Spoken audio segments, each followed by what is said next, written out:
Welcome to all. Today we shall discuss about respiration and their type. सबसे पहले हम आपको बताएं कि what is the meaning of respiration.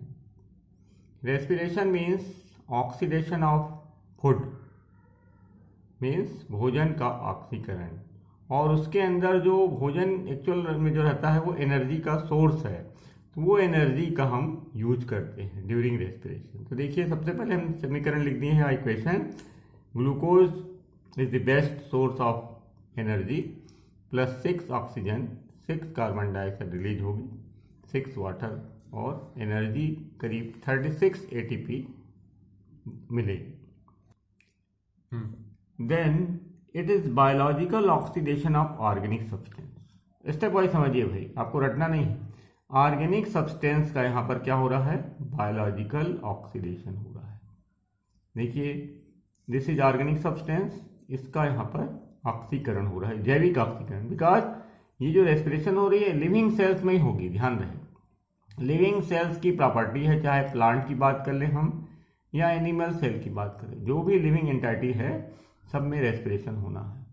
और चाहे प्लांट हो या एनिमल हो, सभी during respiration they will take oxygen and release carbon dioxide। जहाँ तक लोगों को थोड़ा सा डाउट होता है कि प्लांट्स जो हैं वो कार्बन डाइऑक्साइड लेते हैं और ऑक्सीजन रिलीज करते हैं, वो सही है, बट ये फोटोसिंथेसिस के दौरान होता है। तो जहाँ तक हम प्लांट की बात करें तो प्लांट के सेल के अंदर दो विशेष प्रकार के ऑर्गेनेल्स पाए जाते हैं। One is called chloroplast and another is mitochondria. तो क्लोरोप्लास्ट के अंदर जो काम होगा, वर्क होगा, दैट विल बी फोटोसिंथेसिस, और दिन को ही होगा वो, और उसके दौरान कार्बन डाइऑक्साइड जो रिलीज होगी ड्यूरिंग रेस्पिरेशन वो और बाहर से अलग वो ली जाएगी और फोटोसिंथेसिस में यूज कर ली जाएगी। इसलिए हमें दिन को ऑक्सीजन निकलते हुए दिखाई देगी और कार्बन डाइऑक्साइड निकलते हुए नहीं दिखाई देगी, बिकॉज ऑफ दी फोटोसिंथेसिस। लेकिन इसका मतलब ये मत समझिए कि रेस्पिरेशन नहीं हो रही। रेस्पिरेशन जब तक सेल्स जीवित हैं, लिविंग हैं, तब तक कंटिन्यूअस चलती रहेगी, क्योंकि जीवन का एक लक्षण है। और इसी के चलते प्लांट्स की सेल एनर्जी प्राप्त करती हैं और उसी के मार्फत वो दूसरे बायोलॉजिकल एक्टिविटी कंप्लीट करती हैं। तो बिल्कुल मान के चलिए कि रेस्पिरेशन जो एक ऐसे फिनोमिना है जो कि सभी लिविंग सेल्स के द्वारा आपको देखने को मिलेगी। तो सबसे पहला कैरेक्टर यहाँ पर बायोलॉजिकल ऑक्सीडेशन हो रहा है ऑर्गेनिक सब्सटेंस का। देन जब ऑक्सीडेशन होगा तो प्रोटॉन और इलेक्ट्रॉन रिलीज होंगे। नेक्स्ट स्टेप, इसके अंदर क्या है? प्रोटॉन है और इलेक्ट्रॉन है प्लस एनर्जी। तो प्रोटॉन और इलेक्ट्रॉन रिलीज होंगे और एनर्जी जो रहेगी प्रोटॉन में, it is transform through electron receptor to generate ATP. Means इसके अंदर जो एनर्जी है इस भोजन के अंदर, वो जो होगी that will be transform through electron receptor. Electron receptor के द्वारा एनर्जी का ट्रांसफॉर्मेशन होगा और जनरेट होगी एटीपी में। ATP provides energy to cell on demand. जब हमारी सेल डिमांड करेगी तब एटीपी उसको एनर्जी प्रदान करेगी। तो कुल मिला के आप लोग समझ गए होंगे कि जो हम भोजन लेते हैं उसका ऑक्सीडेशन होता है और उसके अंदर जो एनर्जी रहती है वो रिलीज होती है स्टेप बाय स्टेप, और उस एनर्जी को माइटोकॉन्ड्रिया स्टोर करके रखती है एटीपी के रूप में। इसलिए माइटोकॉन्ड्रिया को powerhouse of the cell कहा गया है। क्लियर? अब इसके बाद आते हैं इन अदर वर्ड्स। अदर दूसरे शब्दों में देखें तो respiration is cellular process of oxidation and reduction या रिडॉक्स रिएक्शन। इस मतलब एक सेल में होने वाली ऑक्सीडेशन और रिडक्शन प्रोसेस है, मतलब ऑक्सीकरण भी है और अवकरण भी है। मीन्स यहाँ पर ग्लूकोज का या भोजन का, फूड का ऑक्सीडेशन हो रहा है और आपका जो ऑक्सीजन है that will be reduce into water. ध्यान रहे, इसका ऑक्सीडेशन और इसका रिडक्शन होगा। That's why it is called oxidation reduction process, in which chemically bound energy of organic substance is released in controlled and step wise manner in small packets. मतलब यहाँ पर actual में जो भोजन है उसके अंदर एनर्जी बाउंड है, केमिकल एनर्जी बंधी हुई है, और वो रिलीज होती है कंट्रोल्ड और स्टेप वाइज मैनर में, नियंत्रित रूप से और एक क्रम से रिलीज होती है स्मॉल पैकेट्स में, particularly adequate to be incorporated into ATP. ATP के रूप में वो संचित हो जाती है। अब यहाँ देखिए हमने एक छोटा प्रयास किया आप लोग समझाने का। ये मान लीजिए एक सेल है, सेल के अंदर साइटोप्लाज्म है और माइटोकॉन्ड्रिया, यूकैरियोटिक सेल के जनरल जानकारी दे रहे हैं। तो यहाँ पर देखिए जो भोजन है C6H12O6, वैसे तो प्रोटीन फैट सबका ऑक्सीडेशन होगा, लेकिन सबसे सिंपलेस्ट फूड की बात कर रहे हैं हम। तो इससे जब इसका ऑक्सीडेशन होता है तो यहाँ पर साइटोप्लाज्म में जो ऑक्सीडेशन होगा that will be called glycolysis, जो आप लोग बाद में डिटेल में पढ़ेंगे। It is also called EMP pathway. और इसका ऑक्सीडेशन होता है जिससे प्रोटॉन और इलेक्ट्रॉन रिलीज होते हैं। और ये प्रोटॉन और इलेक्ट्रॉन जो हैं, यदि माइटोकॉन्ड्रिया है क्योंकि यूकैरियोटिक सेल की बात कर रहे हैं, तो वहाँ पर ये ETS सिस्टम के द्वारा NADPH2 में कन्वर्ट होंगे और वही NADPH2 इलेक्ट्रॉन ट्रांसपोर्ट के माध्यम से ATP बनाएगी। क्लियर। और साथ में ग्लूकोज जो है वो पायरुविक एसिड में कन्वर्ट होता है साइटोप्लाज्म में, कुछ प्रोटॉन और इलेक्ट्रॉन निकलते हैं, लेकिन ये जो पायरुविक एसिड इसका फर्दर क्रेब्स साइकिल के माध्यम से माइटोकॉन्ड्रिया में कंप्लीट ऑक्सीडेशन होगा और जिसके फलस्वरूप फिर वही क्रिया होगी और ETS के द्वारा गुजरेंगे ये और ATP बने। मतलब एक बहुत कॉम्प्लिकेटेड फॉर्मूला है जो आपको बताई जाएगी और बता भी दी गई है पहले के वीडियो में, आप लोग देखेंगे क्रेब्स साइकिल के माध्यम से, ETS के माध्यम से हमने बता दिया है। फिलहाल ये चैप्टर छूट गया था रेस्पिरेशन के टाइप वगैरह, जिसको थोड़ा सा आप लोग को समझा रहे हैं। अब ये जो पायरुविक एसिड है इसका कंप्लीट ऑक्सीडेशन कब होगा? एरोबिक ऑक्सीडेशन के समय, और पूरा कार्बन डाइऑक्साइड इसके अंदर जो कार्बन डाइऑक्साइड है और वाटर सब बाहर निकल जाएंगे। लेकिन जब ऑक्सीजन अब्सेंट है मान लीजिए और प्रोकैरियोटिक सेल की बात कर रहे हैं, या इसी में भी यूकैरियोटिक सेल में भी हो सकता है कुछ समय के लिए, तो जब ये अब्सेंस है ऑक्सीजन तो यहाँ पर इनकम्प्लीट ऑक्सीडेशन होगा, अपूर्ण ऑक्सीकरण होगा, जिसके चलते या तो एल्कोहल बनेगा तो that will be called alcoholic fermentation, या तो लैक्टिक एसिड बनेगा तो लैक्टिक एसिड फर्मेंटेशन कहलाएगा, एसिटिक एसिड बनेगा तो एसिटिक एसिड फर्मेंटेशन कहलाएगा, या ब्यूट्रिक एसिड फर्मेंट करेगा। तो जिस प्रकार का एसिड या एल्कोहल बन गया, तो ये होता क्यों है? Because of the oxygen is not present, that's why incomplete oxidation will be take place. ये कंडीशन यूकैरियोटिक सेल्स में भी देखने को कभी कभी मिलती हैं। जब मान लीजिए कुछ प्लांट्स में, हायर प्लांट्स में यदि मान लो ऑक्सीजन नहीं सप्लाई हो पा रही है तो कुछ समय के लिए, कुछ घंटे के लिए एनारोबिक रेस्पिरेशन देखी गई है।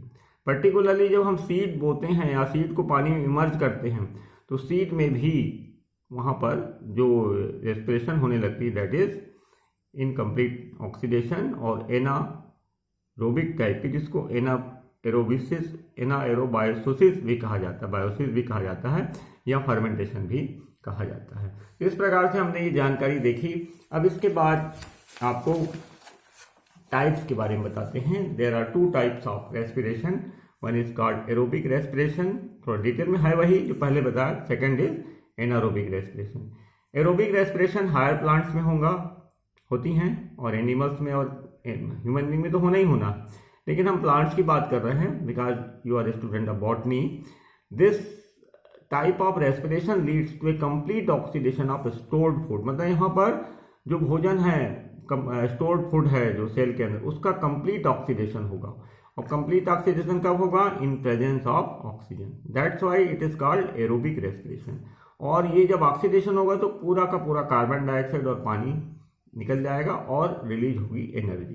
करीब 686 किलो कैलोरी एनर्जी निकलती है, जो कि 36 ATP बनाती है। और C6H12O6 plus 6O2 6CO2 plus वही इक्वेशन वही रहेगा। एनारोबिक रेस्पिरेशन देखिए, ऑक्सीडेशन जो होगा रेस्पिरेटरी सब्सटेंस का, सब्सटेंस वही रहेंगे पर इन अब्सेंस ऑफ ऑक्सीजन, ऑक्सीजन यहाँ पर not present, that's why it is called anaerobic respiration. यहाँ पर जो ऑक्सीडेशन होगा that will be incomplete breakdown of food, complete रूप से फूड नहीं टूटता, और जिसके चलते जो एंड प्रोडक्ट बनेंगे they are very harmful, particularly alcohol या एसिड्स बनेंगे, लैक्टिक एसिड, ब्यूट्रिक एसिड या फिर acetic acid, and carbon dioxide will be release, ध्यान रहे। और इस प्रकार से ये जो होता है पर्टिकुलरली माइक्रोब्स वगैरह में होता है, ईस्ट में भी होता है, और जो अपने हायर प्लांट्स है उनमें कुछ समय के लिए ही होगा, ज़्यादा समय के लिए नहीं होता।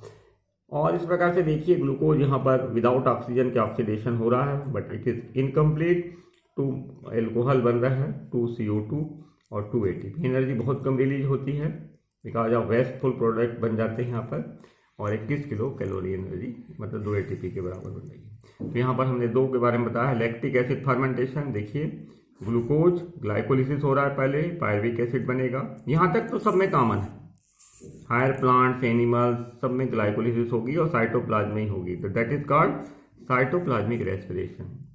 तो ये कॉमन है। बस यहाँ से पायरुविक एसिड जो है, यदि ऑक्सीजन नहीं है, यहाँ तक तो बिना ऑक्सीजन के काम चल रहा है, यहाँ पर नहीं है तो यहाँ पर ये रिड्यूस हो जाती है लैक्टिक एसिड में, और यहाँ पर NADH2 जो है वो ऑक्सीडाइज होगा, इससे प्रोटॉन इलेक्ट्रॉन लेके खुद लैक्टिक एसिड में रिड्यूस हो जाएगी। उसी प्रकार से एल्कोहलिक फर्मेंटेशन है, जो yeast higher plant under anaerobic condition में, जब ऑक्सीजन नहीं तब की बात है, तो पायरुविक एसिड बना और TPP मतलब थायमीन पायरोफॉस्फेट और पायरुविक डीकार्बोक्सिलेज की उपस्थिति में एसिटाल्डिहाइड में कन्वर्ट हो जाएगा और carbon dioxide will be release, और ये फिर रिड्यूस होगा एल्कोहल में, NADH2 विल बी ऑक्सीडाइज और इसके प्रोटॉन लेके ये रिड्यूस हो जाएगा, प्रोटॉन इलेक्ट्रॉन लेके, that is called alcoholic fermentation. यहाँ पर जो एंजाइम रहेगा that will be alcoholic dehydrogenase, ये हो गया। अब इसके बाद फर्मेंटेशन देखिए, फर्मेंटेशन का मतलब है यही एल्कोहलिक फर्मेंटेशन को ही फर्मेंटेशन माना गया है। ये माइक्रोब्स फंजाई बैक्टीरिया में के द्वारा होगा। एल्कोहलिक फर्मेंटेशन, ये सभी प्रकार का फर्मेंटेशन है, लेकिन alcoholic fermentation differs from all other type of anaerobic respiration in being extra cellular in presence of जाइमेज secreted by microbes. मतलब यहाँ पर जो एल्कोहलिक फर्मेंटेशन है ये विदाउट सेल भी हो सकती है, ध्यान रहे, सेल के अंदर भी हो सकती है और विदाउट सेल भी हो सकती है, सेल के बाहर भी हो सकती है, लेकिन यहाँ पर जाइमेज एंजाइम का होना जरूरी है। और ये जाइमेज एंजाइम किसके द्वारा सिक्रेट किए जाएंगे? माइक्रोब्स के द्वारा। क्लियर? इसलिए हम लोग फर्मेंटेशन के द्वारा कई प्रकार के प्रोडक्ट प्रोड्यूस करते हैं, ठीक है ना, सेल के बाहर करते हैं। अब कंक्लूजन देखिए, यहाँ पर हमने ग्लूकोज को माना है रेस्पिरेटरी सब्सटेंस, और भी प्रोटीन फैट सब हो सकते हैं, लेकिन यहाँ पर हमने एक बेसिक मटेरियल को सबस्ट्रेट माना है। फिर इसका ग्लाइकोलिसिस हो रहा है, प्रोटॉन बाहर इलेक्ट्रॉन बाहर, साइटोप्लाज्मिक रेस्पिरेशन कहलाता है ये, that is called common respiratory pathway for all living organism. जो प्रोडक्ट बनेगा दैट विल बी पायरुविक। ये सबके लिए कॉमन है, चाहे एरोबिक हो या एनारोबिक हो, चाहे यूकैरियोटिक सेल हो या प्रोकैरियोटिक सेल, सभी प्रकार के जीवों में यहाँ तक कॉमन रेस्पिरेटरी पाथवे रहेगी। लेकिन इसके बाद ही एरोबिक और एनारोबिक की बात आती है। ये चूंकि ऑक्सीजन प्रेजेंट है दैट इज एरोबिक कंडीशन, यहाँ पर ऑक्सीजन एब्सेंट है तो एनारोबिक कंडीशन। अब जब एनारोबिक कंडीशन रहेगी, ऑक्सीजन नहीं है, तो केवल कार्बन डाइऑक्साइड 2 निकलेगी, पूरी नहीं निकलेगी बिकॉज इनकम्प्लीट ऑक्सीडेशन हो रहा है, और 2 एल्कोहल बन रहे हैं और 2 ATP रिलीज होगी। और कभी कभी कार्बन डाइऑक्साइड एल्कोहल न बन के लैक्टिक एसिड बनेगा, लैक्टिक एसिड फर्मेंटेशन। क्योंकि ये हायर प्लांट्स में भी कुछ समय के लिए होती है, but it is toxic to higher plant. ये हायर प्लांट्स के लिए विषैली है, जहरीली है कुल मिला। ऐसे एनारोबिक रेस्पिरेशन के लिए प्रोकैरियोटिक सेल इंपॉर्टेंट है, वही होगी because of there is no mitochondria, और क्योंकि माइटोकॉन्ड्रिया नहीं होगा तो इलेक्ट्रॉन ट्रांसपोर्ट सिस्टम इसमें नहीं होगा, और ये इनकम्प्लीट ऑक्सीडेशन कहलाता है। ठीक है, मैंने पहले बताया है कि fermentation can also occur outside this cell by extra cellular enzyme. मतलब फर्मेंटेशन सेल के अंदर भी हो सकती है पर सेल के बाहर भी हो सकती है, और क्या जरूरी है? Extra cellular enzyme, particularly zymase. और एनारोबिक रेस्पिरेशन जो होगी हमेशा इनसाइड दी सेल होगी, सेल के अंदर होगी, लेकिन एनारोबिक रेस्पिरेशन होगी। इस प्रकार से हमने देखा। और इसके बाद एरोबिक कंडीशन है तो वहाँ पर भी अब इसका फर्दर ऑक्सीडेशन होगा और कंप्लीट ऑक्सीडेशन होगा, तो 8 प्रोटॉन निकलेंगे जो ATS के द्वारा गुजरेंगे और 36 ATP का फॉर्मेशन करेंगे, इलेक्ट्रॉन प्रोटॉन दोनों। ठीक है, हमने यहाँ प्रोटॉन नहीं लिखा है। और कंप्लीट ऑक्सीडेशन होगा जिसके चलते 6 CO2 + 6 CH2 रिलीज हो जाएगी, कार्बन डाइऑक्साइड फिर से एटमॉस्फेयर में चली जाती है। और ये जो आपका रेस्पिरेशन है aerobic, that is not toxic to plant. Toxicity जो है एक्चुअली कार्बन डाइऑक्साइड के कारण होती है, तो वो तो पूरी रिलीज हो जाती है। और ये होता है जनरली यूकैरियोटिक्स में, जो कि आपके माइटोकॉन्ड्रिया युक्त रहेंगे, और यहाँ पर इलेक्ट्रॉन ट्रांसपोर्ट सिस्टम होगा, कंप्लीट ऑक्सीडेशन होगा, और जितनी भी एनर्जी है वो स्टोर कर दी जाएगी माइटोकॉन्ड्रिया में, और जब सेल डिमांड करेगा तब उसको सप्लाई की जाएगी। तो it is called complete oxidation. तो आज हमने आप लोगों को छोटा शॉर्ट एंड स्वीट चैप्टर बताया है, आपके सिलेबस में है कि रेस्पिरेशन क्या है और उसके टाइप्स क्या हैं। तो बच्चों कभी भी कंफ्यूज मत करेंगे कि फोटोसिंथेसिस और रेस्पिरेशन दोनों कैसे हो रही है, क्यों हो रही है। दोनों में अंतर है, दोनों ही क्रियाएं ग्रीन प्लांट्स में दिन को ही होती हैं, लेकिन रेस्पिरेशन उस समय हमको ऑब्जर्व नहीं की जा सकते, हम नहीं पता लगा सकते, क्योंकि कार्बन डाइऑक्साइड जो निकलती है इमीडिएट क्लोरोप्लास्ट के द्वारा ले ली जाती है, वो बाहर नहीं निकल पाती। ठीक है, केवल ऑक्सीजन रिलीज होती है, और ऑक्सीजन भी जो रिलीज होती है वो तो बाहर निकलेगी, और कुछ ऑक्सीजन पौधे फिर ले लेते हैं। फिर ऑक्सीडेशन रिडक्शन तो चलता रहता है, ये जीवन की सतत प्रक्रिया है। यदि ये समाप्त हो जाएगी तो पौधा क्या, कोई भी जीव दुनिया में नहीं रह पाएगा। बिकॉज इसलिए नहीं कि ऑक्सीजन लेने से कोई उनको बहुत बड़ी उपलब्धि हो, उनको एनर्जी चाहिए। सभी बंदा, सभी जीव क्या चाहते हैं, एनर्जी, ताकि उनकी जो सेल की एक्टिविटी जो है वो बिल्कुल रेगुलरली चलती रहे। भले आप बाहर के काम ना करें, प्लांट चलता फिरता नहीं, लेकिन उनके अंदर जो मेटाबॉलिक एक्टिविटीज होती रहती हैं उसके लिए हमेशा सतत एनर्जी की जरूरत पड़ती है, और उसी एनर्जी के चलते वो भोजन बनाते हैं, और उसी भोजन का फिर ऑक्सीडेशन और रिडक्शन करके उससे एनर्जी फिर से प्राप्त करते हैं। और हम लोग भी जो भोजन वगैरह करते हैं इसलिए नहीं करते कि हमको कोई बहुत बड़ा बॉडी बिल्डर बनना है, हमको भी अपनी शरीर को, बॉडी को चलाने के लिए एनर्जी की हमेशा ज़रूरत पड़ती है। चाहे हम बाहर के काम ना भी करें तो भी सेल्स जो हैं लगातार कंटिन्यूस वर्क करती रहती है। दैट्स वाई हमको भूख लगती है और हम उसका ऑक्सीडेशन के कारण फिर भोजन लेते हैं और फिर ऑक्सीडेशन चलता है। इसलिए रेस्पिरेशन को आप मानिए कि बहुत ही इंपॉर्टेंट प्रक्रिया है जीवन के लिए, ये जीवनदायिनी है, और ऑक्सीजन को एक लिविंग कैरेक्टर के लिए बहुत इंपॉर्टेंट गैस माना गया है for the oxidation of glucose. आज समझ गए होंगे कि ऑक्सीजन की क्या उपयोगिता है, इसलिए आप लोग खूब प्लांट लगाइए, क्योंकि प्लांट ही ऐसे हैं जो फोटोसिंथेसिस करके ऑक्सीजन को रिलीज करेंगे और पर्यावरण को शुद्ध करेंगे, और आपको शुद्ध हवा मिलेगी, शुद्ध ऑक्सीजन मिलेगा, और समस्याएं खत्म हो जाएंगी। That's all.